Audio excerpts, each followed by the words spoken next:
Hey, first graders. We know that during this time you are getting used to new resources and a new way of learning at home. And with that goes finding a new library. So many of you are rereading books that you have from laying around the house, maybe from when you were younger. I've heard some great stories about children actually now reading the books that their parents used to read to them when they were little.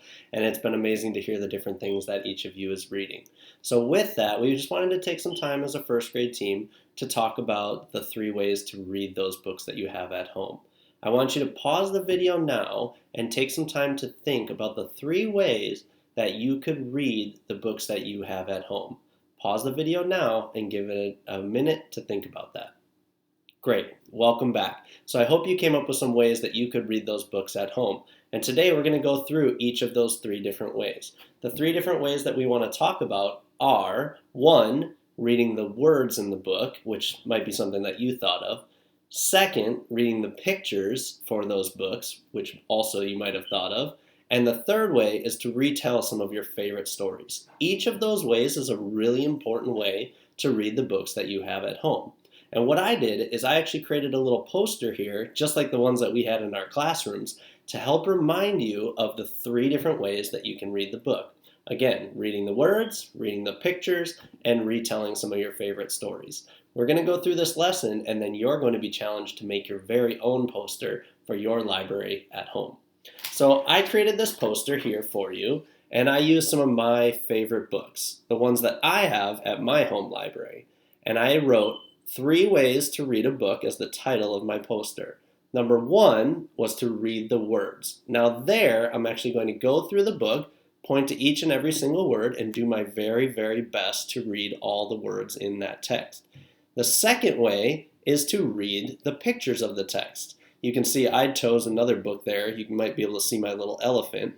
But when I do this, I'll show you the book in a second. When you do this way, you actually just look through the pictures of the book and tell what you see. Use details and describe what's happening in that book.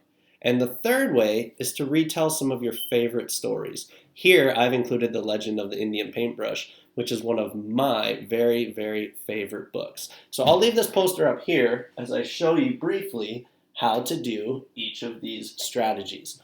Again, the first one was to read the words in the text. And the one I brought for you today is our friend Mo Willems' There is a Bird on Your Head. Now, when I read the words in these texts, I'm going to use all the strategies that we've been working on this year to point and read each of the words in the text. It would sound like this. There's a bird on your head. There's a bird on your head.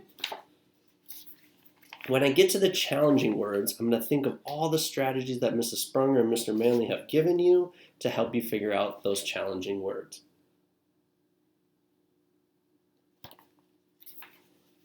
Piggy, is something on my head?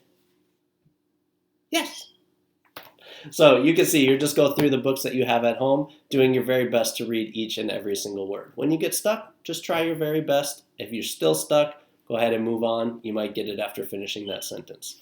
The next way is to read the pictures. And the book that I brought for you today is What to Do If an Elephant Stands on Your Foot. Now, this book has some challenging words, and if I was a first grader, I would do my very best to read everything that I could, but I also like to pull out some books that are a little more difficult than what I'm able to do right now, and I look through the pictures and I just sort of tell the story and see what's happening. So as I look through this book, I would examine each of the pictures and do my very best to tell my own version of the story. The big elephant stood on the boy's foot. Ah! He ran away. Notice I'm not reading each of the words on the page. I'm instead looking at the pictures and getting clues for what I see and doing my best to tell that story. And the 3rd way is to take some of your favorite books. Maybe they're ones that your parents have read to you or ones that you've read a lot of times that maybe you could retell to a family member at your house. So I chose one, like I said, The Legend of the Indian Paintbrush, and this has been a very special book for me in my life. And because I've read it or heard it so many times, I'd be able to just retell that story from what I know. So I could start by saying there was a little boy living in a village, and while all the other boys were out training and riding horses and running and racing, this little boy felt that he could not keep up. He spoke one day to the wise shaman or leader in his tribe, and the shaman told him, "You may not be able to keep up with those boys or go off to fight in their wars, but you will be remembered for another very important reason. This boy was an amazing artist." So I could take all those details that I remember and just do my very best to retell the story. So your challenge today is to go off and create your very own poster for your home library. Remember, you should have information about the title, which is 3 ways to read a book, and then list those 3 ways. 1, read the words. 2, read the pictures. And 3, retell the story. Can't wait to hear the books that you're reading at home.